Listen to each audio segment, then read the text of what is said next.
5월 29일 수요일 새벽 예배입니다. 오늘 하나님께서 저희에게 주시는 하나님의 말씀은 사도행전 13장 13절부터 15절까지 그리고 27절 말씀입니다. 사도행전 13장 13절부터 15절 그리고 27절 말씀 봉독해 드리겠습니다. 바울과 및 동행하는 사람들이 바보에서 배 타고 밤빌리아에 있는 버가에 이르니 요한은 그들에게서 떠나 예루살렘으로 돌아가고 그들은 버가에서 더 나아가 비시디아 안디옥에 이르러 안식일에 회당에 들어가 앉으니라. 율법과 선지자의 글을 읽은 후에 회당장들이 사람을 보내어 물어 이르되 형제들아 만일 백성을 권할 말이 있거든 말하라 하니 예루살렘에 사는 자들과 그들 관리들이 예수와 및 안식일마다 외우는 바 선지자들의 말을 알지 못하므로 예수를 정죄하여 선지자들의 말을 응하게 하였도다. 아멘. 안디옥 교회는 성령의 인도하심에 따라 바나바와 바울을 선교사로 파송합니다. 그래서 바나바와 바울은 먼저 지중해의 큰 섬 구브로에서 복음을 전했습니다. 구브로 섬 안에서 바보라는 곳에 이르러 복음을 전했습니다. 그리고 그 바보에서 배 타고 버가라는 곳에 이르렀습니다. 그 버가에서 더 나아가 비시디아 안디옥까지 이르렀습니다. 비시디아 안디옥에 이르러 안식일을 맞아 회당에 들어가 복음을 전했습니다. 바울과 바나바는 어제 본문 13장 4절의 말씀에서도 보듯이 성령의 보내심을 받아 사역하고 있습니다. 바로 바울과 바나바는 성령의 인도하심에 따라 복음을 전하고 있었던 것입니다. 그런데 그렇게 성령께서 이들을 인도하신다고 해서 성령께서 이들을 도우신다고 해서 이들의 복음 전파의 여정이 순조롭기만 했던 것은 아닙니다. 이들은 바보에서 버가까지 180km, 또 버가에서 비시디아 안디옥까지 160km의 고된 여정을 계속해야 했습니다. 성경에는 단 몇 줄로 나와 있지만 이들은 참으로 고되고 힘겨운 여정을 소화하고 있었던 것입니다. 더구나 13절 말씀에 보시면 이들이 버가에 이르렀을 때 난데없이 이들을 수행하던 요한이 그들을 떠나버렸습니다. 그들을 떠나 예루살렘으로 돌아가 버리는 일이 벌어지고 만 것입니다. 이 요한은 바나바의 조카입니다. 바나바와 바울을 돕는 수행원이었습니다. 그런 그가 갑자기 선교팀에서 이탈해 버린 것입니다. 요한이 난데없이 왜 선교팀을 떠나버렸는지 그 이유가 정확하지는 않습니다. 하지만 학자들은 몇 가지 가능성을 추정합니다. 하나는 생각보다 너무 고된 선교 여행을 감당하기가 버거웠기 때문일 것이라는 추정입니다. 삼촌 바나바를 따라 화려한 도시 안디옥에 왔습니다. 그런데 벼랑간 선교팀에 차출되어 고된 여정을 감당하다 보니 굉장히 힘들었을 것이라는 추정입니다. 다른 하나는 오늘 본문 13절부터 사도행전은 선교 사역의 주도권을 바나바가 아닌 바울이 쥐고 있다고 기록합니다.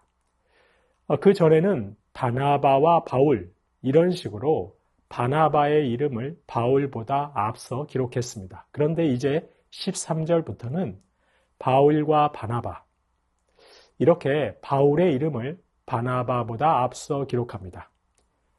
선교팀 안에 바나바와 바울 사이의 리더십에 변화가 생긴 것이라고 볼 수 있습니다.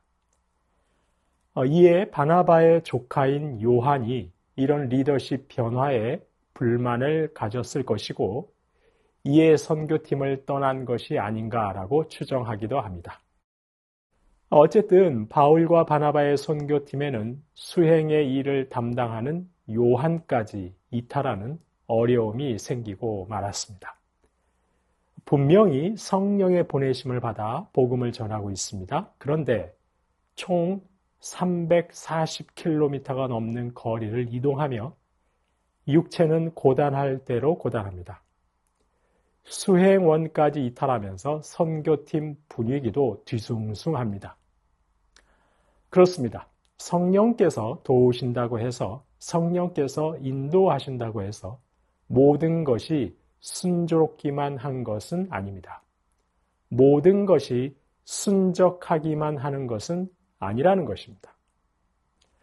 따라서 성도님 여러분, 성령의 인도하심을 받아 교회를 섬기고 하나님 나라의 일을 한다고 하는 성도에게 필요한 것은 오래 참음일 것입니다.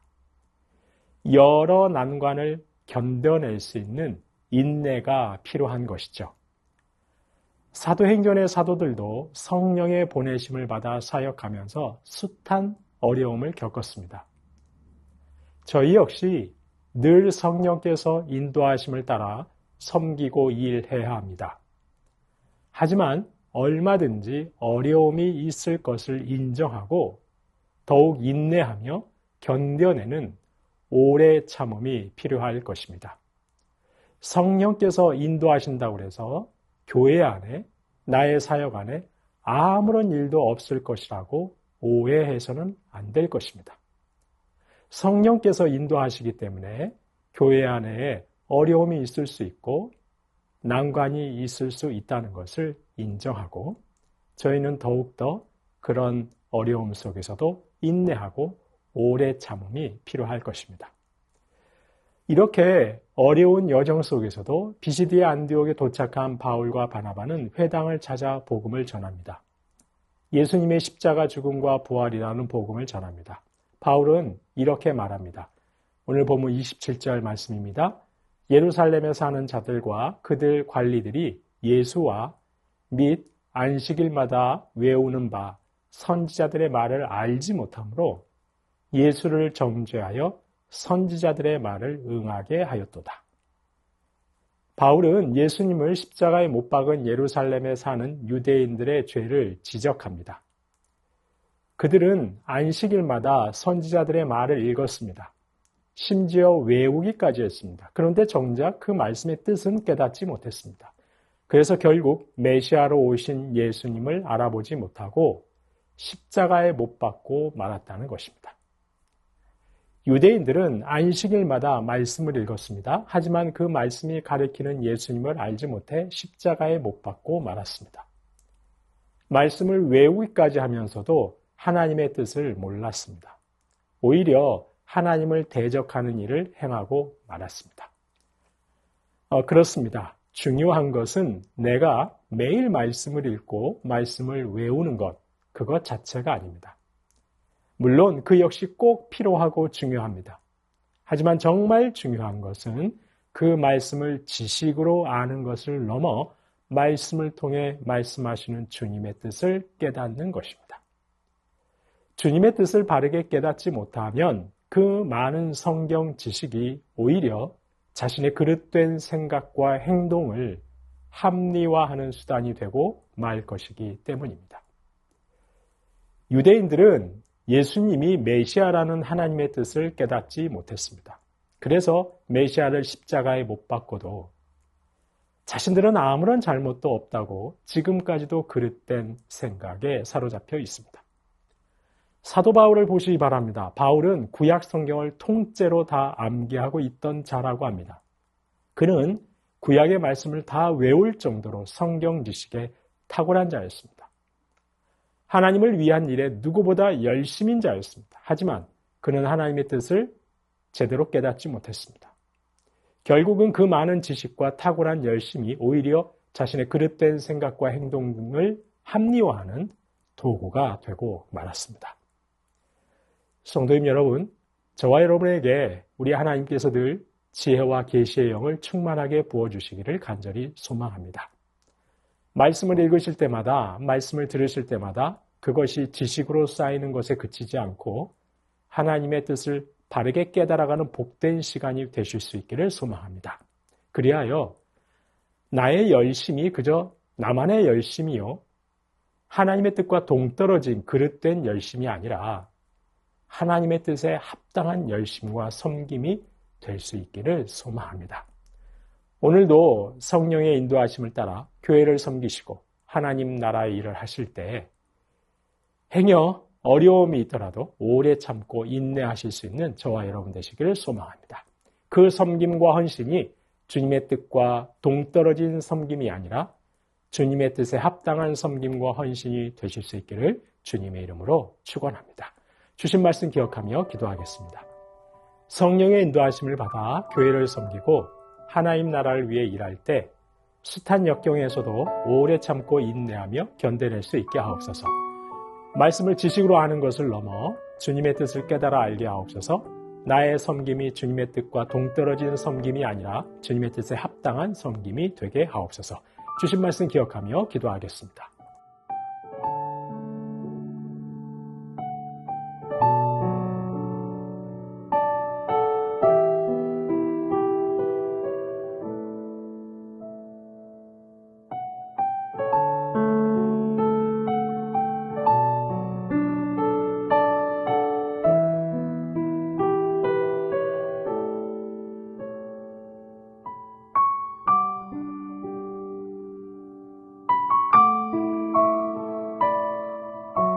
나라와 열방을 위해서 기도합니다. 가난하고 아프고 소외된 분들과 청년들이 소망을 품을 수 있는 이 나라가 되게 하옵소서.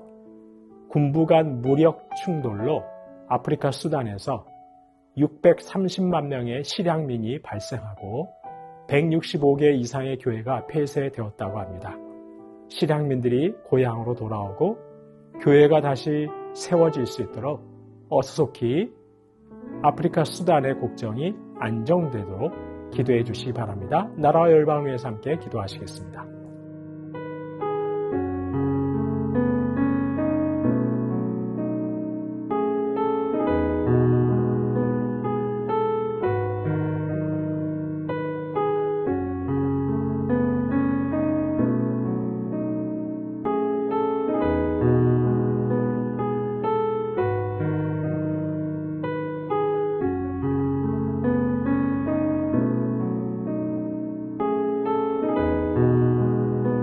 교회를 위해서 기도합니다. 하나님의 기억하심을 붙잡고 늘 참된 안식과 소망 가운데 살아가게 하옵소서. 5월 온 가족 축제를 통해 방문한 분들의 신앙이 회복되고 구원의 역사가 있게 하옵소서. 교구 순장님들, 교수 순장님들에게 주님의 마음 가득 부어주옵소서. 순모임마다 말씀을 통한 성도 간의 아름다운 교제가 넘쳐나게 하여 주시옵소서. 교회를 위해서 기도하겠습니다.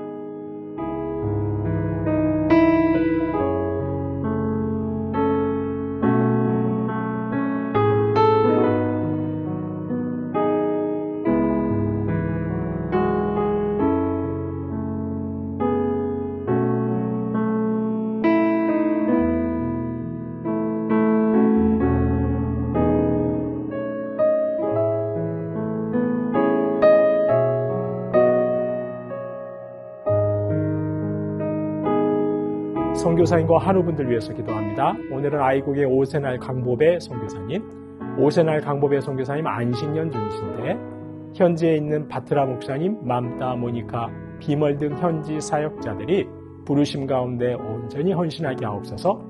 너야가온 공동체와 키즈클럽의 어린이들을, 청소년들이 온전한 믿음과 성경적 세계관 안에서 자라가게 하옵소서. 문금숙 권사님 림프암 판정받으시고 4주에 한 번씩 이틀간 항암하시는데 항암을 통해 깨끗하게 치료받게 하옵소서. 정기섭 집사님 큰 사고 이후 회복증에 있습니다. 후유증 없이 잘 회복하게 하옵소서. 염점동 집사님 한 달에 한 번씩 검사를 진행하는데 좋은 결과 나와서 전립선 암으로부터 완전히 자유롭게 하옵소서. 조국빈 집사님 직장암 수술 후 이제 먹는 항암약을 드시고 계시는데 이 항암 과정을 통해 암세포를 남김없이 제거하여 주옵소서. 한양님 권사님 목 디스크 통증으로 치료받고 계십니다. 속히 통증이 사라져서 건강한 일상을 사는데 어려움 없게 하옵소서. 최기숙 집사님 유방암으로 항암 마치고 수술까지 잘 마쳤습니다. 이제 6월부터 방사선 치료받고 표적 치료 12월까지 하시게 되는데 모든 치료의 과정 잘 마치고 깨끗하게 치료받게 하옵소서. 김민정이 집사님 방사선 치료를 마치고 6월에 피검사를 진행합니다. 검사 결과에 따라서 2차 방사선 치료를 진행할지 결정됩니다. 모든 검사 결과가 하나님의 은혜 가운데 진행되게 하옵소서.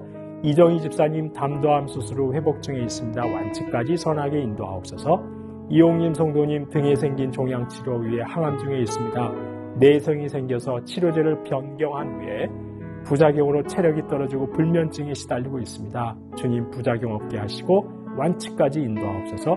권호순 권사님 계속되는 항암 가운데 잘 견뎌낼 수 있는 체력 주시고 깨끗하게 회복시켜 주시옵소서. 항암 없이 회복할 수 있게 하옵소서. 노성빈 형제님 크론병으로 인한 주사제 치료하고 있습니다. 부작용이 생기지 않게 보호하여 주시고 예배를 통해 하나님과의 관계를 회복할 수 있게 하여 주시옵소서. 이외에도 오랜 질병으로 투병 중에 계신 분들 치료해 주시도록, 수술하시고 시술하시고 회복 중에 계신 분들 하나님께서 속히 회복시켜 주시도록, 마지막으로 선교사님과 화로분들 위해서 함께 기도하시겠습니다.